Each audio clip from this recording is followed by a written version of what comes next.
साथ खड़ा हुआ है। इलाज कर दिया, घर में घुस के मारा है इजराइल ने। इजराइल का तो खुद का इलाज हो गया। आप देख रहे हैं कि वो जो मिसाइल जो छोड़ी गई हैं, क्या हालत कर दी है हमास ने इस वक्त। आप देखिए ना इजराइल की क्या हालत हो चुकी है, वो देखिए आप। दूसरी बात ये कि मस्जिद अक्सा, जिस पर इस देश के मुसलमानों का हक है, उस मस्जिद अक्सा के ऊपर इजराइल जो है वो लगातार हमला करने का काम करता है। कभी मस्जिद के अंदर पढ़ रहे नमाज पढ़ रहे लोगों के ऊपर हमला होता है, कभी बच्चों के ऊपर हमला होता है। तो एक बार आज जो है ना, एक बात मैं आपको बता दूं कि अभी जो फिलिस्तीन के जो लोग हैं वो ये लिख रहे हैं ट्विटर पर कि अब दो ही चीज होंगी, या तो फहत होगी या शहादत होगी। मतलब या तो जीत कर आएंगे या मर कर आएंगे, बस दोनों में से एक काम होगा। कह रहा है कि शुरुआत फिलिस्तीन ने करी, अंत हम करेंगे और गाजा पट्टी को समाप्त कर देंगे। अरे भैया, आप क्या अंत करेंगे? आप खुद अपने अंत की कगार पर आ गए, आप क्या अंत करेंगे? दूसरी बात यह है कि आज हमारे देश के प्रधानमंत्री नरेंद्र मोदी जी जो हैं वो जिस तरीके से इजराइल के समर्थन की बात कर रहे हैं, मैं आपको बता दूं कि हमारे देश के प्रधानमंत्री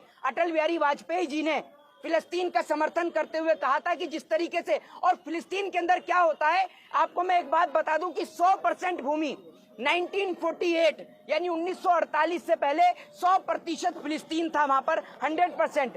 जो 1948 के बाद के फिलिस्तीन को जब आप देखेंगे तो उसको जो है वो तोड़ दिया गया। यूएनओ ने जब उसको डिवाइड किया तो उसको तोड़ दिया गया। मोहित शर्मा देशभक्त है कि नहीं है? मोहित शर्मा भारत के साथ है कि नहीं है? एक बात आप मुझे बताइए, भारत कहाँ से आ गया इसमें, और देशभक्ति वाली बात कहाँ से आ गई? साथ है, फिलिस्तीन के साथ है, भारत इजराइल के साथ। मेरी बात सुन लीजिए, मेरी बात सुन लीजिए, भारत इजराइल के साथ नहीं, मेरी बात सुन लीजिए, बात ही नहीं सुन रहे आप। भारत जो है, भारत फिलिस्तीन के साथ है। आपने एक प्रधानमंत्री के साथ है। क्यों, कैसे हो गया? प्रधानमंत्री, अरे प्रधानमंत्री के कहने से हो गया। अटल बिहारी वाजपेयी ने तो फिलिस्तीन के समर्थन में बयान दिया था।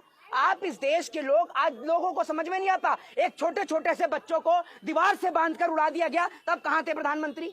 बताइए ना आप मुझे। आज फिलिस्तीन के लोगों की जमीन को कब्जा लिया जाता है, उनकी जमीन पर अपना हक और अपना अधिकार इजराइल कर लेता है। इजराइल के लोग क्या करते हैं? फिलिस्तीनी लोगों की जमीन पर कब्जा करने का काम करते हैं। शर्मा भारत की विदेश नीति में भरोसा नहीं रखते। अरे भारत की विदेश नीति का क्या मतलब है? मैं इस देश के अंदर सत्य का समर्थन करता हूं, और सच ये है कि आज फिलिस्तीन अपने वजूद की लड़ाई लड़ रहा है, जिस वजूद में पूरा देश उसके साथ कंधे से कंधा मिलाकर खड़ा है। यहाँ से कुछ राइट विंग के लोग हैं जो ये कह रहे हैं कि हमें इजराइल भेजा जाए, फिलिस्तीन के खिलाफ हम लड़ेंगे। उनको ये कहो कि पहले जाकर चाइना संभाल लें, पहले चाइना ही संभाल लो। वो चाइना जो घुसे जा रहा है भारत देश के अंदर, वो तुमसे संभल नहीं रहा, तुम वहां फिलिस्तीन संभालोगे। इनको निक्कर से फुल पैंट क्या दी, ये तो ज्यादा ही चौड़े होने लग गए।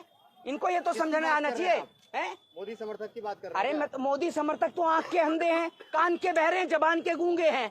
इस देश के अंदर जब बेटियों की इज्जत, और मणिपुर पर कहा क्या हुआ था इनका? मणिपुर पर सारे मोदी समर्थक सो गए थे, हैं?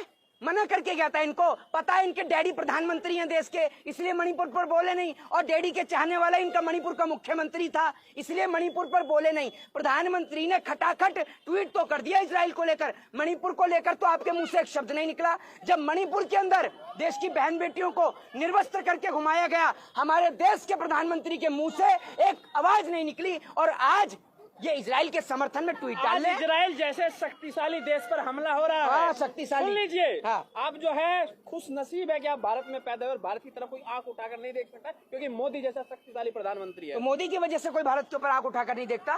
भारतीय सेना को कोई रोल ही नहीं है, हैं? मोदी जी सैनिक है क्या? मोदी की वजह से कोई, अच्छा मोदी जी की वजह से कोई आंख उठा के नहीं देखता? भारत देश की बहन बेटियों को निर्वस्त्र करके घुमाया गया मणिपुर में, मोदी जी के राज में, ठीक है?